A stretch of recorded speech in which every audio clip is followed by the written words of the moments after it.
అప్పుల బాధలు వెంటాడుతున్నాయా? అయితే 6 JVR వారి జాతిరత్నాలు ధరించండి. హాయ్, వెల్కమ్ టు మన టీవీ.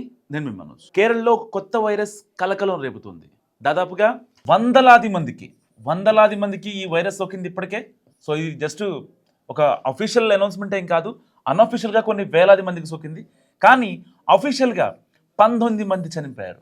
సో ఈ వ్యాధి పేరు ఏంటంటే ఎమిబిక్ మెనింగో ఎన్సెఫాలిటీ. సో ఇది ఒక అమీబా ద్వారా వ్యాప్తి చెందే వైరస్.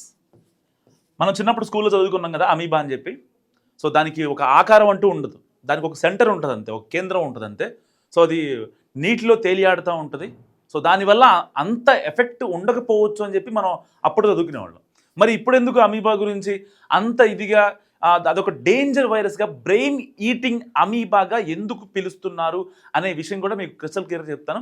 సో ఇప్పటికే చలికాలం స్టార్ట్ అయింది, మనం చాలా జాగ్రత్తగా ఉండే సమయం. సో ఇలాంటి సమయంలో ఎందుకు కేరళలోనే ప్రత్యేకంగా ఎందుకు వచ్చింది?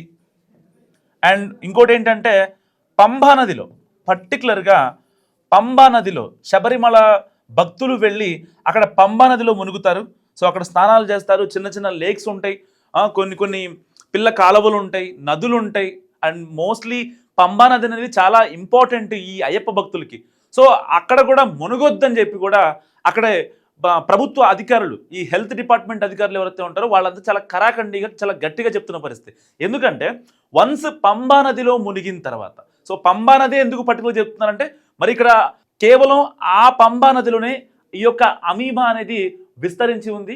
ఇప్పటికే ఆ యొక్క నది ఏదైతే శబరిమల సర్కిల్లోని ఆ యొక్క గట్టెక్కే దగ్గర చిన్న చిన్న కాలువలు కావచ్చు, సో ఆ వాటర్ శాంపిల్స్ మొత్తం కలెక్ట్ చేసిన తర్వాత అక్కడి హెల్త్ డిపార్ట్మెంట్ అధికారులు ఒక నిర్ణయానికి వచ్చారు. అదేంటంటే కేవలం శబరిమలలోనే ఈ అమీబా అనేది, ఈ వైరస్ సో చాలా స్ప్రెడ్ అవుతుంది, అతి వేగంగా స్ప్రెడ్ అవుతుంది.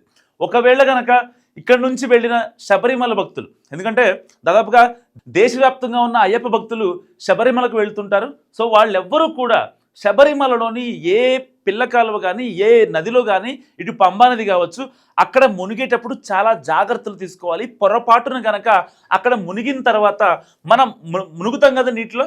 సో మునిగినప్పుడు ముక్కు ద్వారా అమీబా అనేది బ్రెయిన్కి డైరెక్ట్గా వెళ్ళిపోద్దట. సో ఎవరైతే 19 మంది చనిపోయారో ఇప్పటిదాకా, ఆ 19 మందిని పోస్ట్ మార్టం చేసిన తర్వాత వచ్చిన కీలక విషయాలు ఏంటంటే, సో ఎప్పుడైతే ఈ బ్రెయిన్ ఈటింగ్ అమీబా అనేది ముక్కు ద్వారా లోపలికి వెళ్తుందో శరీరంలోకి, వెంటనే బ్రెయిన్కి అటాక్ అయ్యి బ్రెయిన్ ఫీవర్ వస్తుంది. సో చలికాలం కాబట్టి మనకి కొన్ని సిమ్టమ్స్ తెలియకపోవచ్చు. సో చనిపోయిన 19 మంది కూడా ఇలాగే చనిపోయిన పరిస్థితి. సో చాలా జాగ్రత్తగా ఉండండి. తెలుగు రాష్ట్రాల నుంచి కానీ, ఇంకా వేరే రాష్ట్రాల నుంచి కానీ ఇక్కడ నుంచి భక్తులు వెళుతూ ఉంటారు. శబరిమల వెళ్ళి వాళ్ళ పిల్లలను కూడా తీసుకెళ్తూ ఉంటారు. సో వాళ్ళకి తోడుగా కొంతమంది తీసుకెళ్తూ ఉంటారు. సో అలాంటి భక్తులు చాలా జాగ్రత్తగా ఉండండి, ఎలాంటి రిస్క్ తీసుకోవద్దు. సో అక్కడ వెళ్ళిన తర్వాత సో కొన్ని ఏదైతే ఈ పుణ్యస్థానాలు, నదీ స్నానాలు ఏవైతున్నాయో మస్ట్గా అవాయిడ్ చేయండి. దాంట్లో ఏమాత్రం డౌట్ లేదు. ఒకవేళ మీరు మునగాల్సిన పరిస్థితి వస్తే సో మీ తలకాయ మాత్రం దాంట్లో అసలు ముంచొద్దు. సో ఎందుకంటే ఈ అమీబా అనే ఒక కొత్త వైరస్ ఎమిబిక్ మెనింగో ఎన్సెఫాలిటీస్ని రూపాంతరం చెంది అమీబా ఒక కొత్త రూపాన్ని దాల్చుకుంది. సో ఇప్పుడు ఆ అమీబా కనుక మన బ్రెయిన్కి అటాక్ అయిందంటే సో వెంటనే అది మన బ్రెయిన్ని తినేస్తుంది. దాని తర్వాత చాలా సిమ్టమ్స్ వస్తాయి.